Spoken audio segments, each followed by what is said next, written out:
We are your hosts, Nikki Shore and Jesse Swain, and you are listening to the American Journal of Infection Control podcast, Science into Practice, brought to you by the Association for Professionals in Infection Control and Epidemiology to highlight work published in our peer-reviewed journal, ACHIC. Join us as we speak to those in the field of infection prevention and control, like us, as well as other experts, to learn about some of the latest research in the field and how it can be put into practice.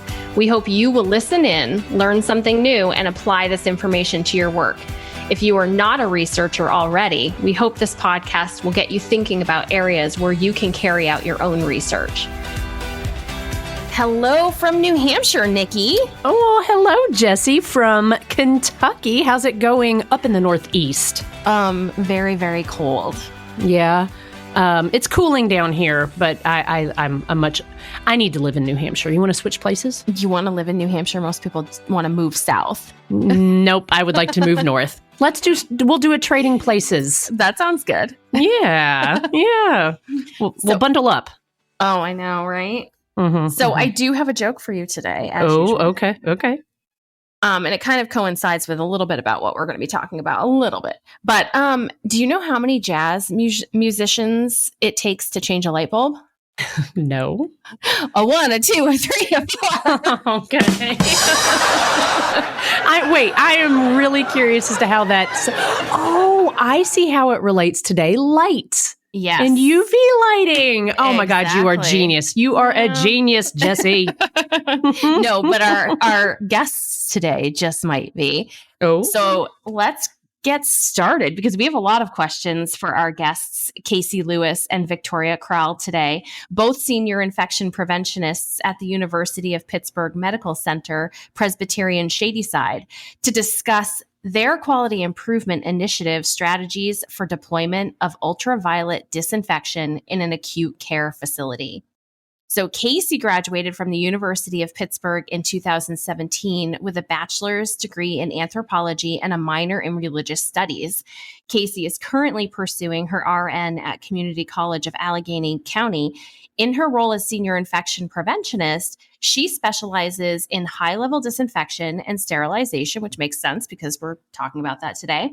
Mm-hmm. She is also interested in hemodialysis, cardiology, and cardiothoracic patient populations, along with working closely with the Environmental Services Department to ensure clean and safe patient environments for all of their patients and families.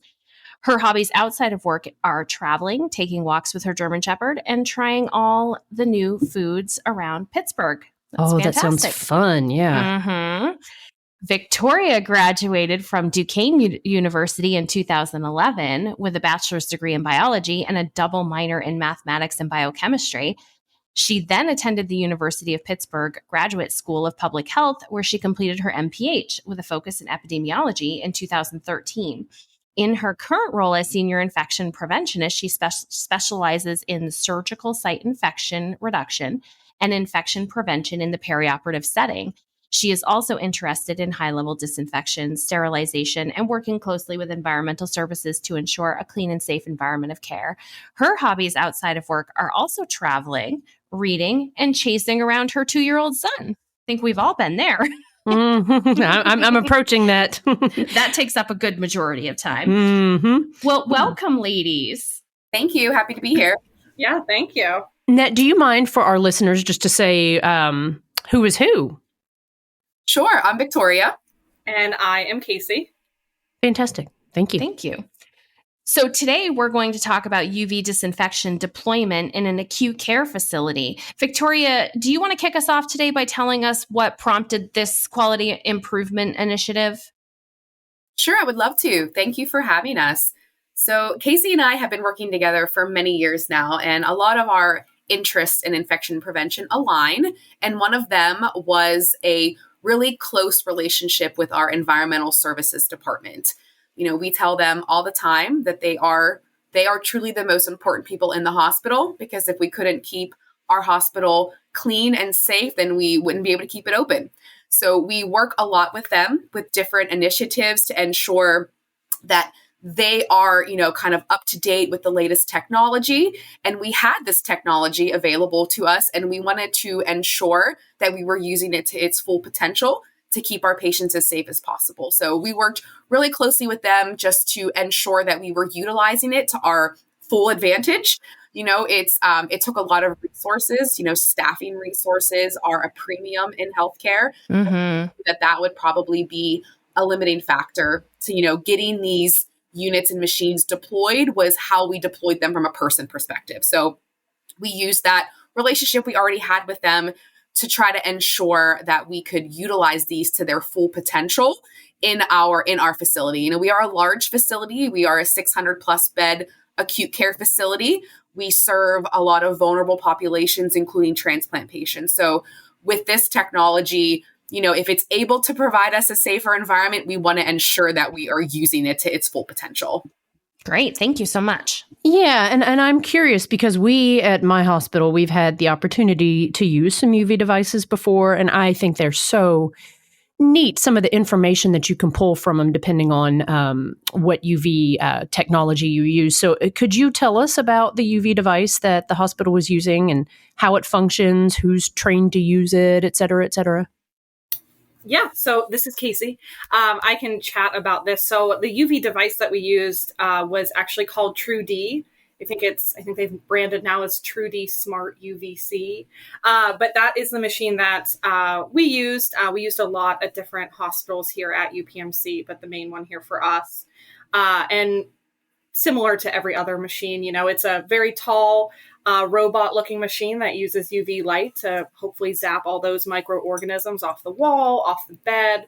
There's a specific way that our housekeeping staff are to set up the room. So, opening up drawers, angling the bed a little bit. That way the light hits every single surface to kill any microorganism that might be in the nooks and crannies, of a patient room or, any ancillary room like that.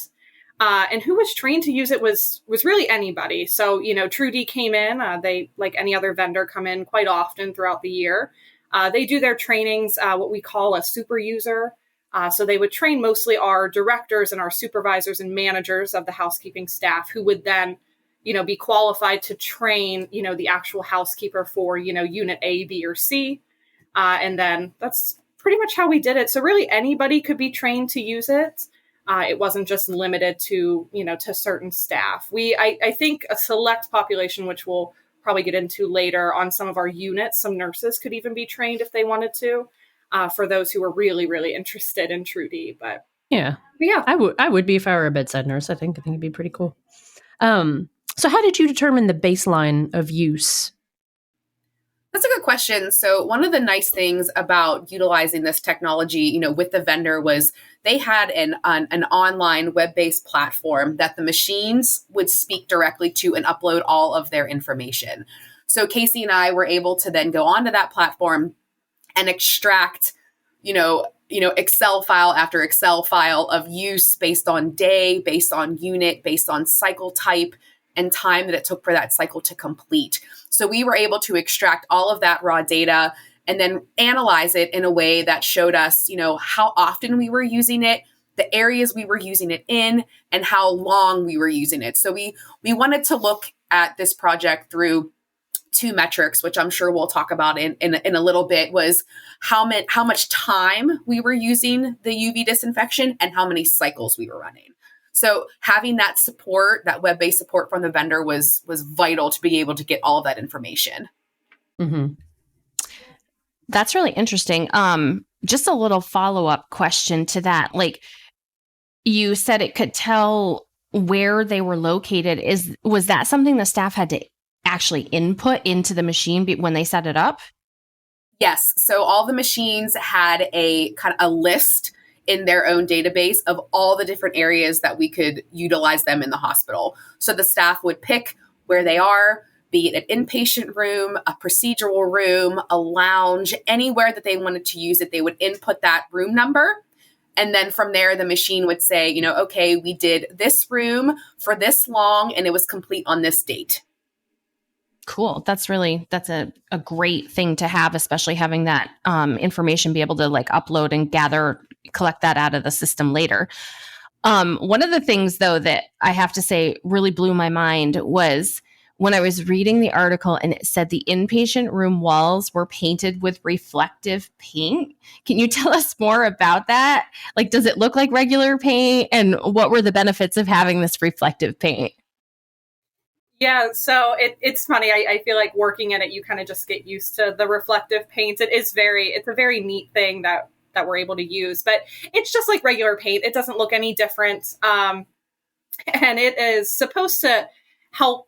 So when you think about our OR rooms, or you think about an OR in general, like having this reflective paint in a room that's potentially twice the size of an inpatient room is really going to help the Tru-D machine or the UV disinfection machine, get every surface of that wall in a timely manner. If we didn't use reflective paint and we just kind of left the machine in there, it could take probably hours for it to get every single surface of the wall, every nook and cranny, like I said before. So the reflective paint is just to help speed up the cycle.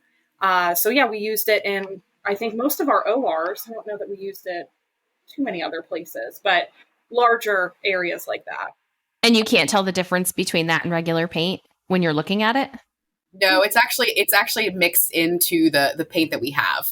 Yeah, so that's interesting. We were able to get it, the paint colored to match, the palette that we have here in our facility. So the room looked like any other room. It just helped the light bounce off of the surface faster and more efficiently. Huh. Well, that's really neat. I never knew that there was like a paint that you could use to help basically augment the treatment. Make some of the cycles, about a quarter of the time that it would. Wow. Did not know that. Somebody was thinking. Yeah. Somebody was thinking, right? Yeah. That's pretty cool. So, I just want to say people are really smart.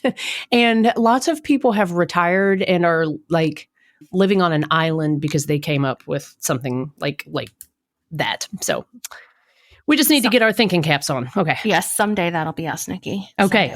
All right. So when you're in a related question about the device cycle time, there was also mentioned that the cycle time is dependent on the room size and the things in the room. And so we talked about the reflective paint, but how did the staff know how long the cycle time should be? Because you're saying like we have these different sized rooms. We have some that have the reflective paint. We have some that have a lot of equipment in the room. So how would they know which cycle time to choose?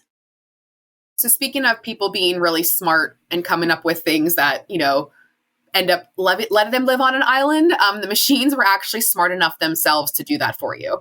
The staff didn't have to pick, a time. They would just pick the normal cycle, and the machine would know when every surface was touched with the UV disinfection, and it would shut off automatically. Yeah, I think I remember with our experience that the UV machine would map out the room and tell you like, okay, this is how much time I need to do it. Is that kind of what happened there, or? Yeah. It just said it's like kind of like a Roomba, which is Roomba. How they know they bump into everything for a minute, and then they figure out the right path to go down. The UV disinfection machine didn't bump into anything, but it will map the room. So I've got a question about that. Are you able to put in different pieces of equipment in the room? Like say that patient had a wound vac, or do you want to keep the IV poles or pull other equipment that could be disinfected? Can you pull that into the room and kind of kill two birds with one stone? Like, okay, we'll just put some equipment in here. Does that decrease the efficacy of it, or am I just trying to cheat to disinfecting some items? You could, you most certainly can. If you have that availability and you're able to put stuff in that room, you definitely can do that. We didn't focus on that as much, I think, in our paper, but it is something that we would encourage staff to do if they'd like. As you can imagine, though, staff don't love to give up equipment right away. And if it's going to take a half hour and I need that piece of equipment, it wasn't something we did often, but it could be in there if you'd want to, especially IV poles. We do have a process to clean those, though, around the hospital, but an extra little. Well, I was thinking Candida auris is big in the news, and cleaning is so important when you're dealing with something like that. So if you had a patient that, or if you had a breakout on your floor and you had some equipment that needed to be disinfected, you could kind of wheel it into a room that was free and disinfect it and be good with it. So yeah, but I understand that the resources would cause that to be a burden. It'd be a barrier. And you said, there were only 4 units for the whole hospital, right? Yes. So how do you prioritize where the units are dispatched to? So that was a lot of trial and error. And when we originally started utilizing these machines, we deployed them in, we had a hierarchy based on, kind of infection prevention, best practices and evidence. We kept the top priority was for anybody who had C. difficile. So when a patient with C. difficile was discharged, that would be the top priority for where the machines would go. And whichever machine was closest, somebody would grab, usually an EVS supervisor, which, we don't have as many supervisors as we have, associates. So that was a limited resource. And they would get the machine, they would take it to that room, set it up, let the machine run, and then come back and get it, and then take it to wherever, the next priority room was. Maybe that was another C. difficile room. Maybe that was a patient who discharged from a room that had, another multi-drug resistant organism. Maybe it was an ICU patient who had been here for a long time. So a lot of time for, things to build up in the room from a micro perspective. So we tried that originally. With Casey and I's project, though, we wanted to kind of flip the script and reduce the amount of time that people were running around to get the machine from where it needed to be. So for our project, we wanted to try, taking a machine, we have our facilities actually made up of 2 buildings.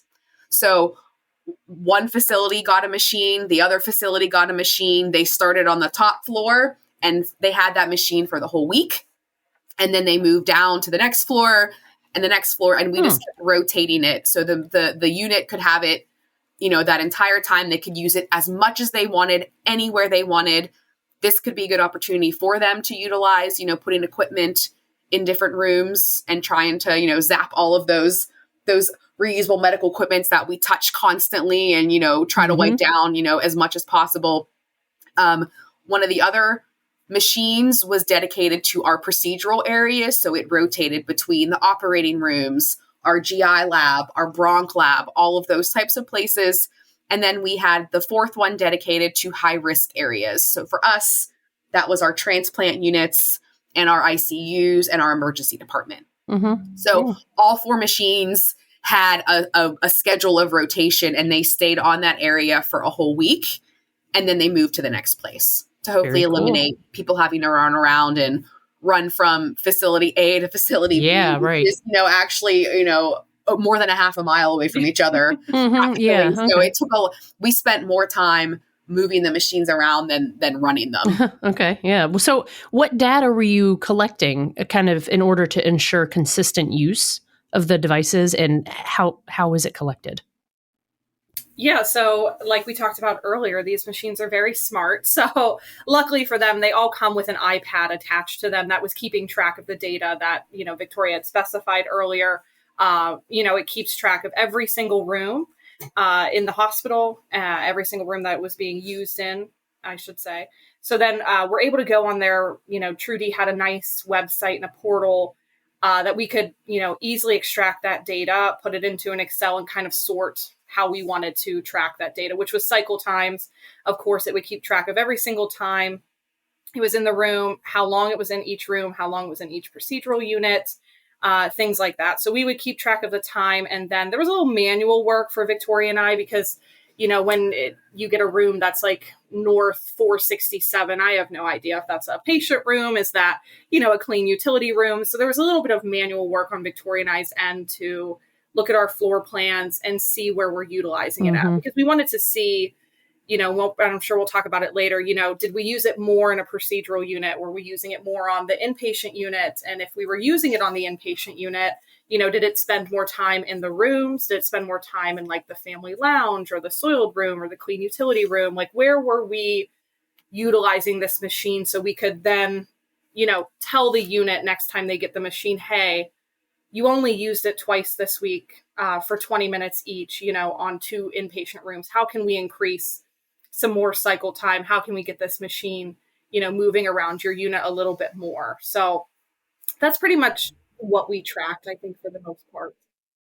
So it sounds like your indicators of adequate use were cycle time, and then the various locations. So like how many locations it was being used on. Were there other things that other data points that you were using to see if it was being adequately used?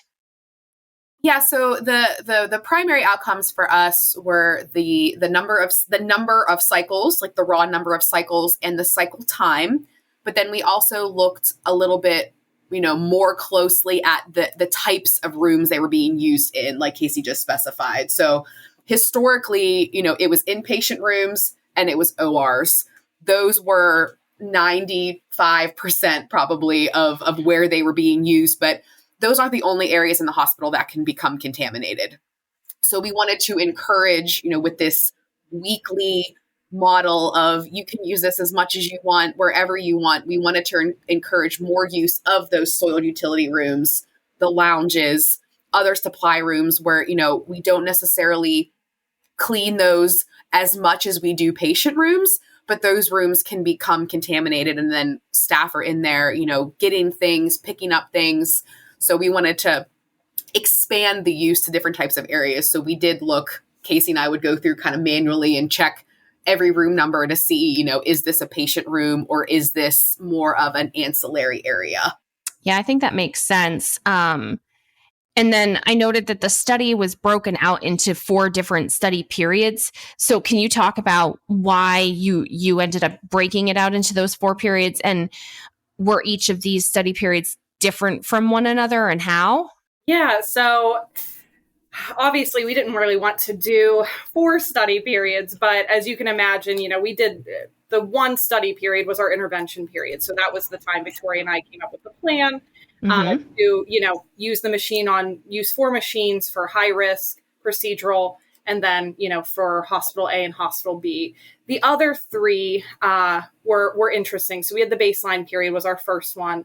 The second one in there was, I believe was one of our pilot study periods, which another colleague of ours, she was running a interesting use of the machines as well. So she was taking, so in our hospital, we have different wings. So we have like A, B, C, D, E, F, G, I think that's all of them. So she would run the machines on the D wing only. So she was trialing her own type of 3-month, I believe, 3 to 4 month period there where she would run one machine on the D wing and then use the other machine in hospital B and based it on one floor every time. So similar to what Victoria and I ended up doing with all 4 machines, only that study period was using 2. So we had to kind of take that period and look to see in that 3 to 4 month range, did that help? Was, leaving it on a D wing and taking the machine up an elevator from,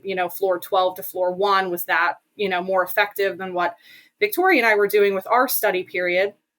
And they did use a good amount. They did increase their utilization. There's a lot of work on the EVS housekeeping staff at that point, but it was another trial that kind of was interrupted in between our baseline period. And then our third one, was a second baseline because there was a few 3 to 4 month hiatus where, we were planning our intervention, trying to get the stakeholders, and we needed to take a break. So we let everybody use the UV disinfection machines the way that they were used to it, on a C. diff room discharge, people with maybe like Candida auris or something like that, like you had specified. We focused for those 3 months to build our intervention. And then our 4th one was the one Victoria and I did. Yeah, and I'm wondering, is that part of the core process for deployment that the article talks about? There's a core process for deployment, and then there's a pre-flight checklist. So who was involved in that core process, and what does it entail? Yeah, that's a good question. So for us, for our intervention period, the core process was what happened every week kind of regardless of whatever additional tools or, utilization tools or opportunities that we could come up with to help increase the utilization. So every week, the machine was delivered to the area on the schedule.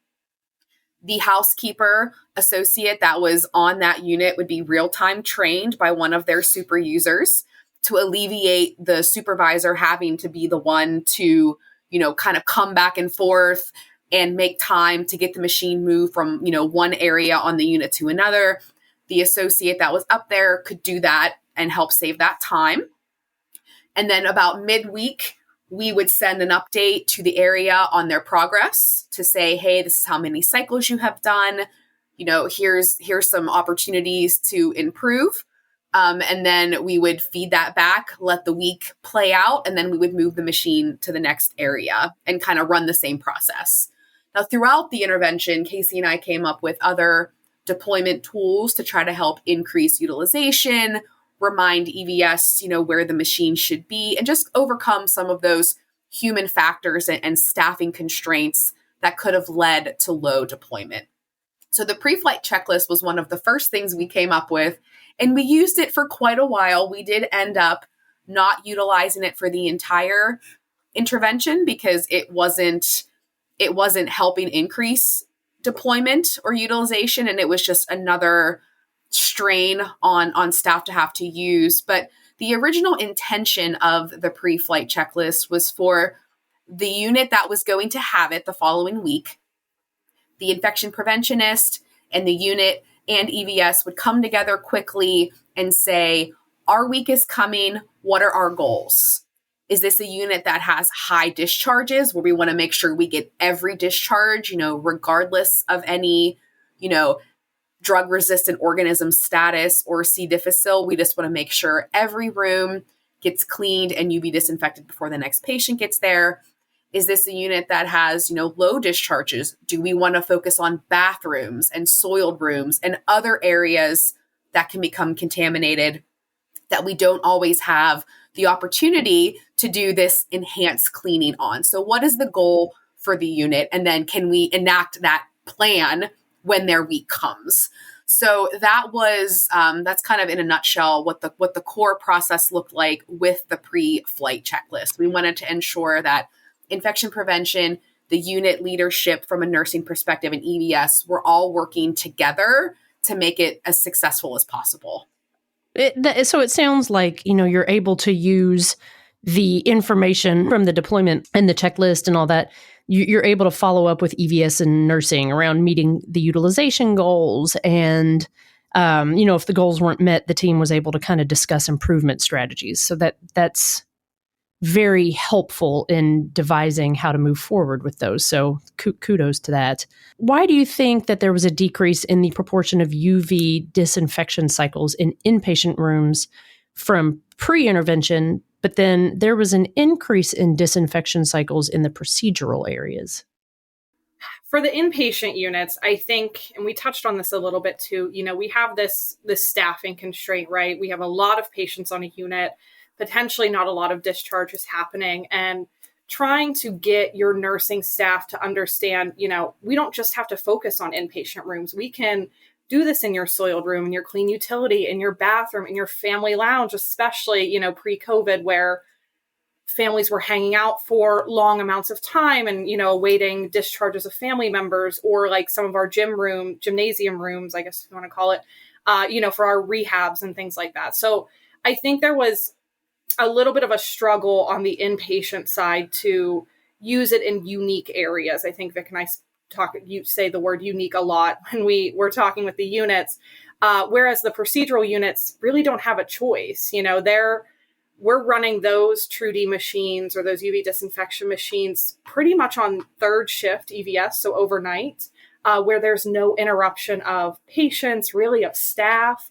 EVS owns the process and just runs it in the room for a half hour, on to the next.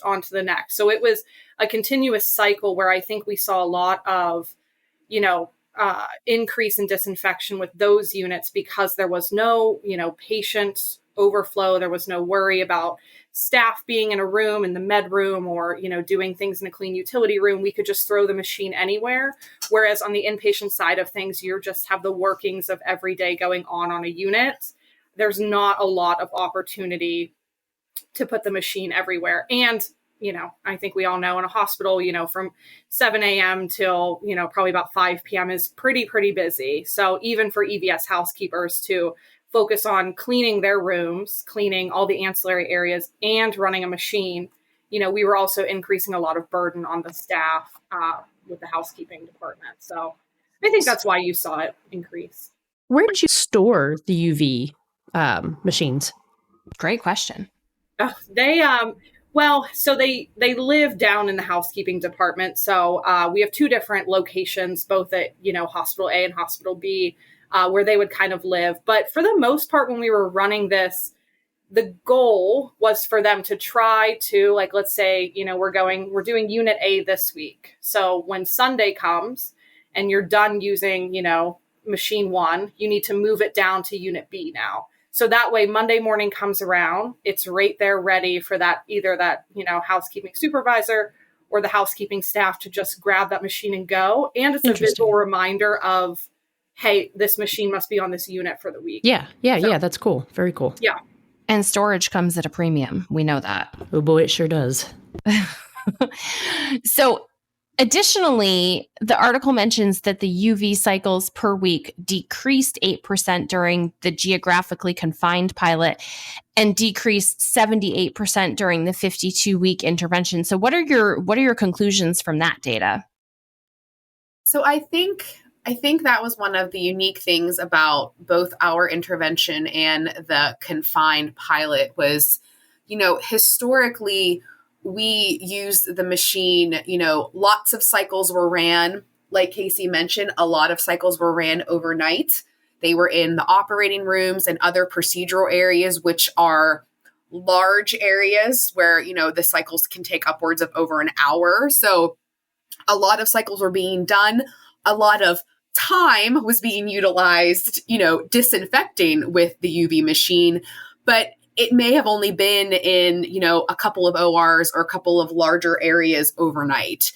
What we challenged and what the geographically confined pilot challenged was to use them, in more areas that were much smaller. So, your storage rooms, your lounges are relatively small compared to some of these other areas. So you really had to keep the machine moving. So we weren't surprised that we saw a smaller time because that just meant we were using them in more unique areas and it wasn't just sitting in a large space disinfecting for hours and hours. We were actually using them on the smaller areas on the units where contamination, is more likely to happen potentially. And then that contamination is more likely to, to make it back to the patient.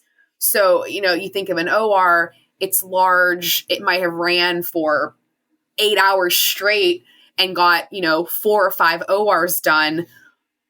But are those areas, are those walls and high spaces as much of a risk to patients than a cluttered supply room that, people are rooting around, they're putting equipment in and pulling it back out. So, we weren't surprised to see less quote unquote time or maybe less cycles because that meant we were using them in these more unique areas that we felt might have more of an impact on patient outcomes.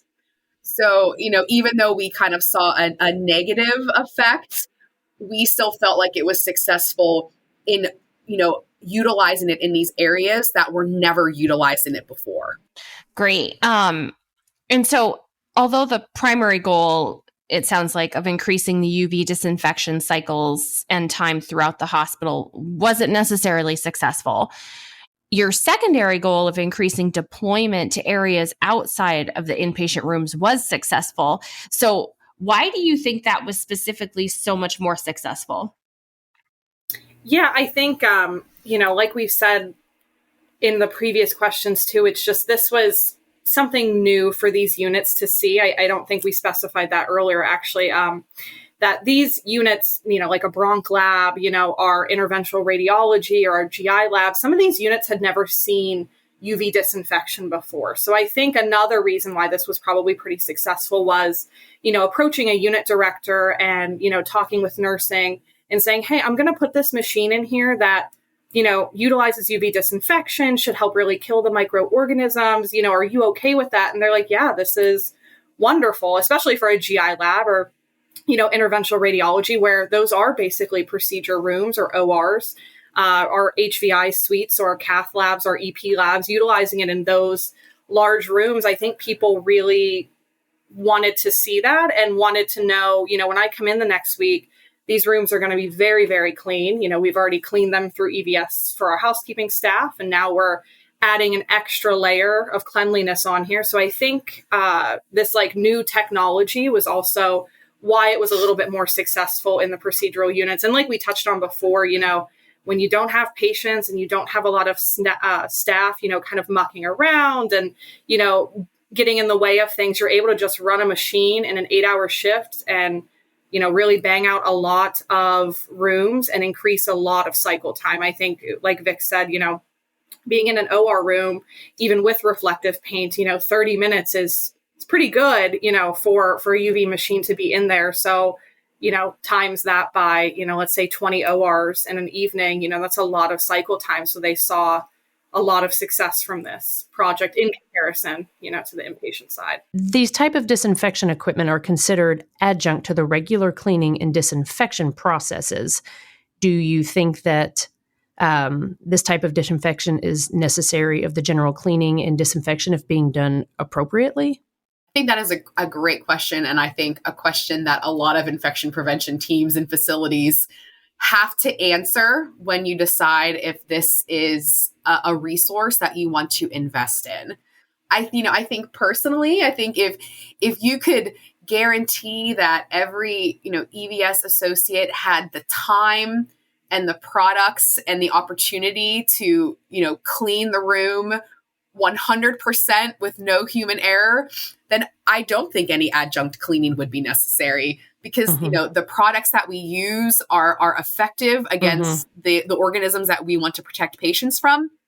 But how often in the real world does that happen? How often do you get, and how often do you get, completely uninterrupted time to clean every room 100% without any interruptions or concerns that you may have forgotten something, or you had to hurry up because the next patient is on its way. So I think these types of technologies are a wonderful adjunct when human error is possible.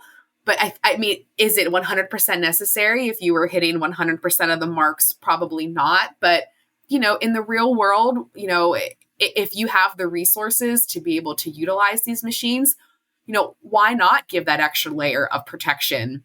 Why not utilize something that is going to help overcome any sort of human error and, disinfect every nook and cranny of a room, even, in shadows that, we may, as humans, may have missed. So I think it's a wonderful opportunity to ensure we're providing the safest environment we can. And I just want to be clear too. So explain to the listeners, for people who might not totally understand the cleaning versus disinfection process, why couldn't you just wheel a UV machine into every room and do that and call it a day? We always say, and that's a wonderful question. And we continue to educate, our facility and our patients and coworkers about this is you can't disinfect something that's not clean. So you can't disinfect a surface that you can't touch. So if you're not cleaning that bioburden or that gross soiling from a surface, UV disinfection is not going to be as effective. So cleaning is the physical removal of soiling, but disinfection is actually what kills.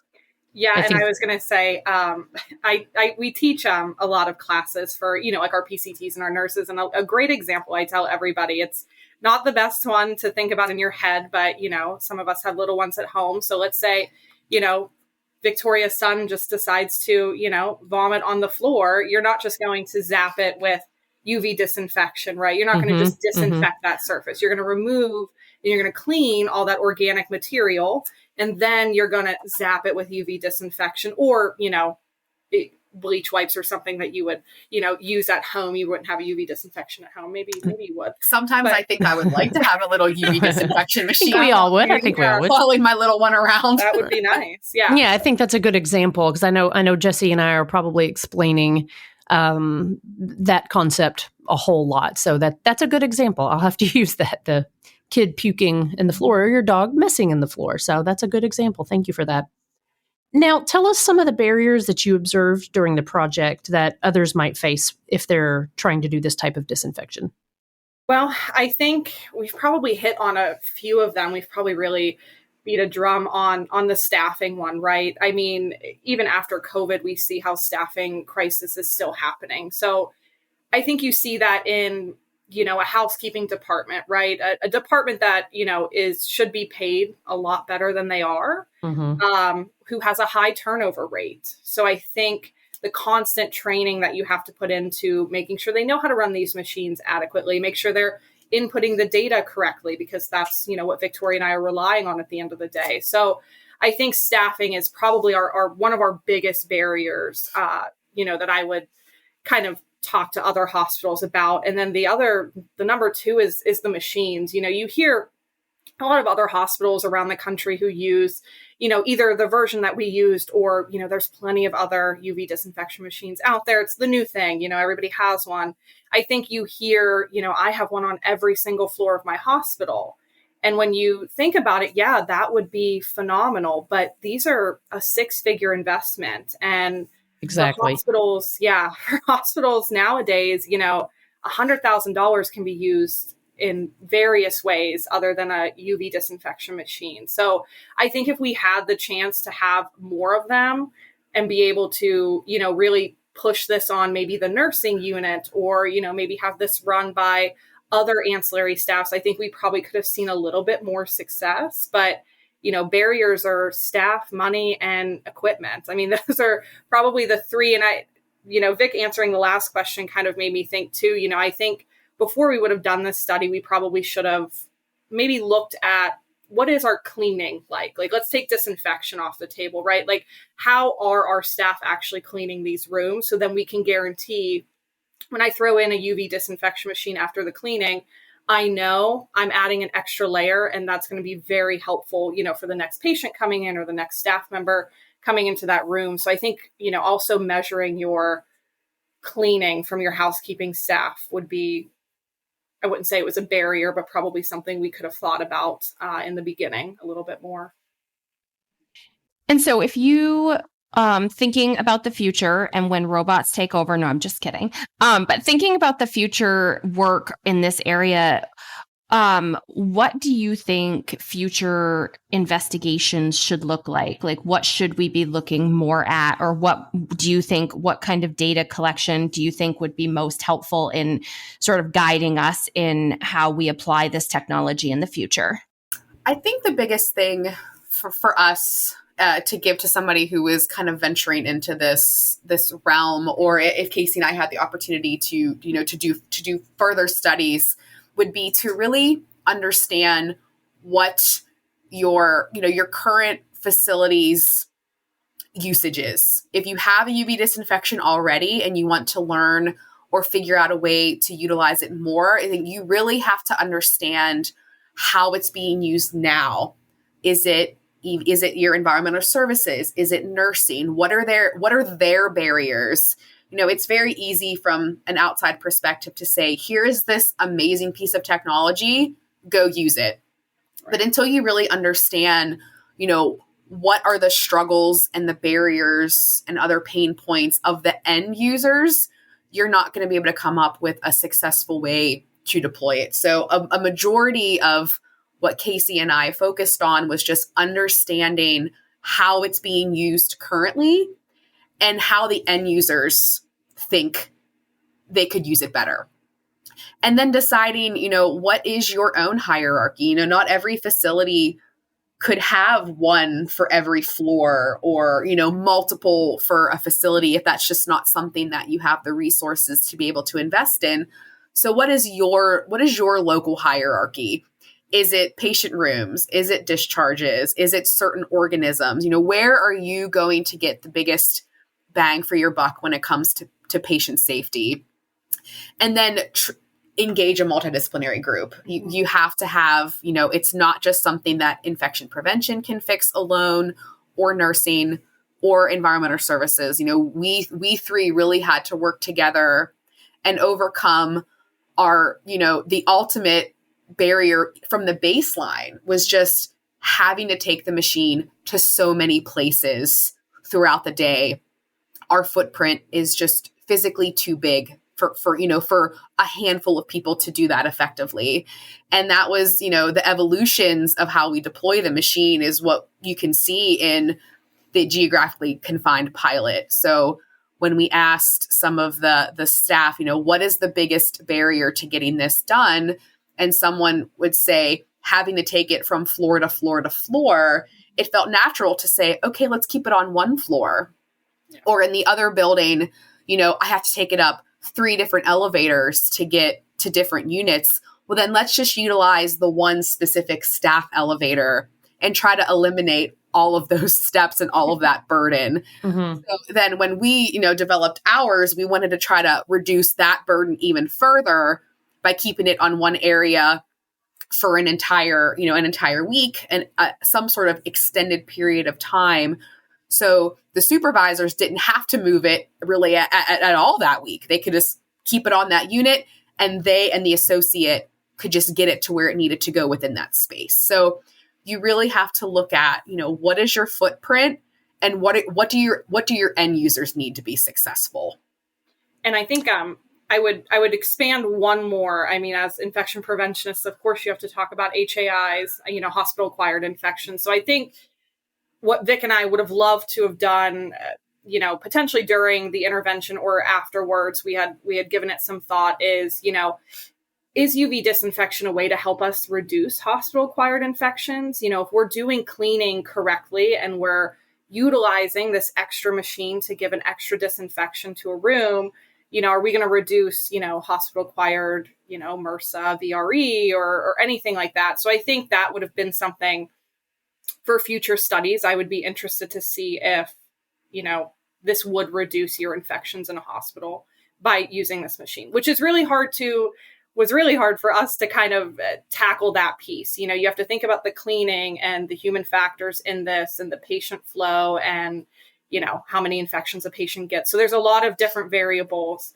but I would be interested in another study that would be able to tackle all of that. I'd be curious to read that. Yeah, absolutely. 1 week on a unit is not long enough. Mm-hmm.